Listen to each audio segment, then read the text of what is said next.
K Shailaja ടീച്ചർക്കെതിരെയുള്ള cyber ആക്രമണവുമായി ബന്ധപ്പെട്ട കാര്യമാണ് സൂചിപ്പിക്കാനുള്ളത്.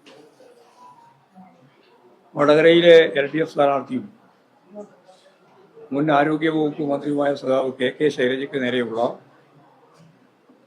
അതിക്രൂരമായ സൈബർ ആക്രമണം ജനാധിപത്യ കേരളം അതിശക്തിയായിട്ട് പ്രതിഷേധിക്കുകയാണ്. കേരളത്തിലെ ഏറ്റവും മുതിർന്ന രാഷ്ട്രീയ നേതാക്കളിൽ ഒരാളായ സഖാവ് ശൈലജ ടീച്ചർക്കെതിരായി അശ്ലീലം പ്രചരിപ്പിച്ച്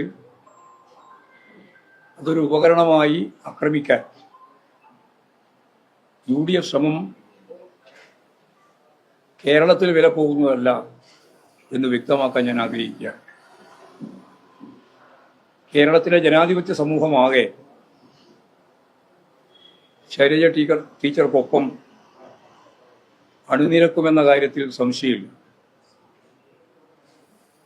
കുടുംബ ഗ്രൂപ്പുകളിൽ ഉൾപ്പെടെ എത്ര ഹീനമായ പ്രചരണമാണ് ഒരു രാഷ്ട്രീയ നേതാവിനെതിരായി നടക്കുന്നത് എന്നും വളരെ ഗൗരവപൂർവം കാണേണ്ടതാണ്.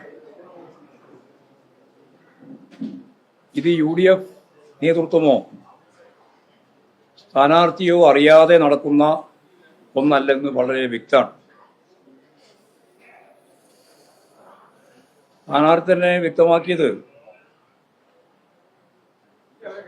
വ്യക്തിപരമായി താൻ മോർഫിംഗ് ഒന്നും ഇതുവരെ നടത്തിയിട്ടില്ല എന്നാണ്.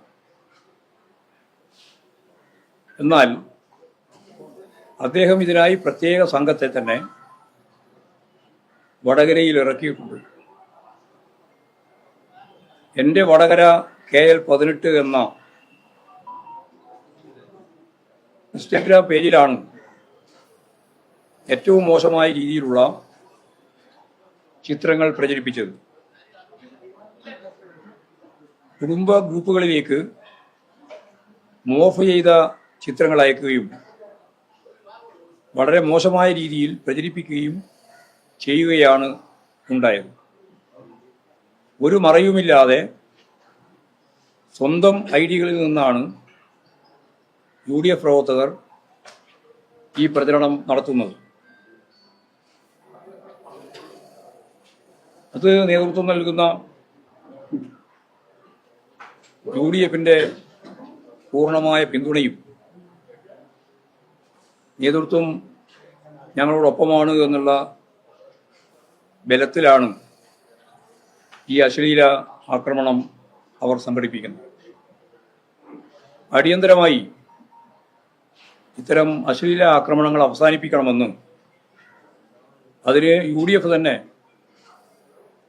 നേതൃത്വപരമായ പങ്കുവഹിക്കണമെന്നും ഈ സന്ദർഭത്തിൽ ഞാൻ ആവശ്യപ്പെടുകയാണ്. വടകര നിയോജക മണ്ഡലത്തിൽ ഇടതുപക്ഷ ജനാധിപത്യ മുന്നണി സ്ഥാനാർത്ഥി സഖാവ് കെ ശൈലജ ടീച്ചർ വൻ ഭൂരിപക്ഷത്തോടെ ജയിക്കുമെന്ന്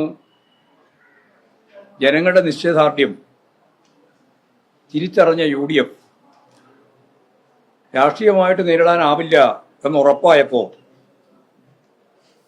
നിരവധി വഴിയിലൂടെ ചാനലുകളെയും അതിൻ്റെ റിപ്പോർട്ടിൻ്റെ ഭാഗമായിട്ടുള്ള കാര്യങ്ങളെയും എല്ലാം ഉപയോഗിച്ച് മോർഫ് ചെയ്ത ചിത്രങ്ങളും പ്രചരിപ്പിച്ച് ഒരുതരം മാഫിയ സംഘം പോലെ UDFന്റെ തണലിൽ UDF വക്താക്കൾ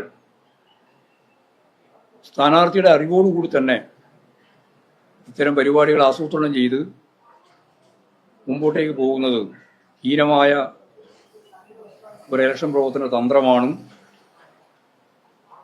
നമുക്കറിയാം, കൃത്രിമമായ രേഖയുണ്ടാക്കുന്നതിന് നേതൃത്വപരമായി പങ്കുവഹിച്ചിരുന്ന യൂത്ത് കോൺഗ്രസിന്റെ പ്രസിഡന്റ് തെരഞ്ഞെടുപ്പുമായിട്ട് ബന്ധപ്പെട്ട പ്രശ്നത്തിൽ എങ്ങനെ കൃത്രിമ രേഖയുണ്ടാക്കി എന്നുള്ളത് ഇപ്പോഴും കേരളം ചർച്ച ചെയ്ത് പൂർത്തിയാക്കിയിട്ടില്ല. അത്തരത്തിലുള്ള ആളുകളെല്ലാം ചേർത്ത് ഇവിടെ റിപ്പോർട്ടർ ചാനൽ നൽകിയ അഭിമുഖം എഡിറ്റ് ചെയ്ത് പ്രചരിപ്പിക്കുന്ന നില ഉണ്ടായി. പാനൂരിൽ നടന്ന സ്ഫോടനത്തിൽ ഉൾപ്പെട്ടയാൾ എന്ന പേരിൽ മറ്റൊരു ചിത്രം വെച്ച് പ്രചരിപ്പിച്ചു. കാന്തപുരം AP അബൂബക്കർ മുസ്ലിയാരുടെ പേരിൽ ലെറ്റർ പേഡ് വ്യാജമായി ഉണ്ടാക്കി വ്യാജ വാർത്ത സൃഷ്ടിച്ചു. ഇത്തരത്തിലുള്ള നിരവധി വ്യാജ പ്രചരണങ്ങൾ, ഞാൻ നേരത്തെ പറഞ്ഞതുപോലെ ഇതിന് കുപ്രസിദ്ധി നേടിയിട്ട ഒരു ടീം, അശ്ലീല പ്രചരണത്തിന് നല്ല എക്സ്പീരിയൻസ് നേടിയിട്ടുള്ള ആളുകൾ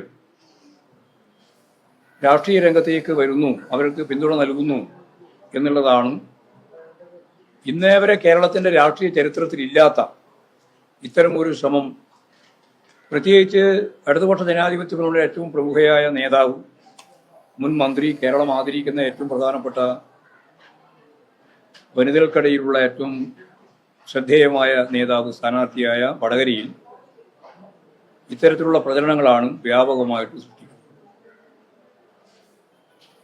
ഇത് ശക്തിയായ രീതിയിൽ കേരളത്തിലെ സ്ത്രീകളും പുരോഗമന മനസ്സുള്ള സമൂഹവും ഒരു സംശയമില്ലാത്ത രീതിയിൽ UDFന് തിരിച്ചടി നൽകും. ആ കാര്യത്തിൽ എനിക്ക് യാതൊരു സംശയമില്ല. ഇത്തരത്തിലുള്ള ഒരു പ്രകോപനത്തിലും വീണുപോവാതെ ഇടതുപക്ഷ ജനാധിപത്യ മുന്നണി പ്രവർത്തകരാകെ വളരെ ഫലപ്രദമായി രാഷ്ട്രീയമായി ഇതിനെ നേരിടുകയാണ് വേണ്ടത്. അശ്ലീലത്തിന് അശ്ലീലം കൊണ്ട് മറുപടി പറയുക എന്നുള്ള നിലപാട് നമ്മൾ സ്വീകരിക്കുന്നില്ല. അത് രാഷ്ട്രീയമല്ല, രാഷ്ട്രീയ ഇല്ലായ്മയാണ്. വളരെ വളരെ മോശമായ UDFന്റെ ഈ ആയുധത്തെ കേരളത്തിലെ ജനങ്ങൾ പുച്ഛിച്ചു തള്ളും. യാതൊരു സംശയമില്ലാത്ത രീതിയിൽ ഞാൻ ഒന്നുകൂടി പറയുകയാണ്, കേരളത്തിലെ 20 പാർലമെന്റ് നിയോജക മണ്ഡലങ്ങളിൽ കരുത്തോടെ ഏറ്റവും ശക്തിയായിട്ട് ജയിക്കുന്ന ഒരു സ്ഥാനാർത്ഥിയാണ് KK ശൈലജ ടീച്ചർ. ആ വിജയം ഉറപ്പായി എന്നുള്ളത് കൊണ്ടാണ് ഇത്തരം വളഞ്ഞ വഴിയിലൂടെ സൈബർ ആക്രമണത്തിൻ്റെ ഭാഗമായിട്ട് UDFന്റെ സ്ഥാനാർത്ഥിയും സ്ഥാനാർത്ഥിയോടൊപ്പം നിൽക്കുന്ന വിഭാഗവും UDFും ചേർന്ന് മാധ്യമങ്ങൾ, നിങ്ങളിപ്പോൾ ഇതെല്ലാം ഞാൻ ഇവിടെ പറയുന്നുണ്ട്, പക്ഷെ ഒന്നും നാളെ വരില്ല എന്ന് എനിക്കറിയാം. അതാണ് നിങ്ങളുടെ നില. ഇതിനു മുമ്പേ ഇക്കാര്യം ടീച്ചറിനെ ചൂണ്ടിക്കാണിച്ചിട്ടുണ്ട്. വാർത്ത ഒരു പ്രധാനമില്ല. ഏതെങ്കിലും വളച്ചൊടിച്ചൊരു വാചകം വന്നാൽ അതിൻ്റെ മേലെ കയറിയിട്ട് വലിയ രീതിയിൽ കേരളവും ലോകം മുഴുവൻ ചർച്ച ചെയ്യുന്നവരാണ് നിങ്ങൾ. പക്ഷേ ഒരു കാര്യവും ചർച്ച ചെയ്യാൻ നിങ്ങളില്ല. അതുകൊണ്ടാണ് ഞാൻ നിങ്ങളെ കൂടി അതിൽ ഉൾപ്പെടുത്തിയത്. ഈ അശ്ലീല പ്രവർത്തനത്തിൻ്റെ പിന്നിൽ ബോധപൂർവം പ്രവർത്തിക്കുന്ന ചില മാധ്യമങ്ങൾ കൂടി, അവർ കൂടി ചേർന്നുകൊണ്ടാണ് ഇത്തരത്തിലുള്ളൊരു കടന്നാക്രമണത്തിന്, അശ്ലീല കടന്നാക്രമണത്തിന് നേതൃത്വം കൊടുക്കുന്നത്. അത് അടിയന്തരമായി അവസാനിപ്പിക്കുന്നതാണ് നല്ലത്. ഇതുകൊണ്ടൊന്നും ഇടതുപക്ഷ ജനാധിപത്യങ്ങളുടെ വിജയത്തെ തടയാനാവില്ല, പ്രത്യേകിച്ച് വടകരയിലും തടയാനാവില്ല. അതാണ് പറയാനുള്ളത്.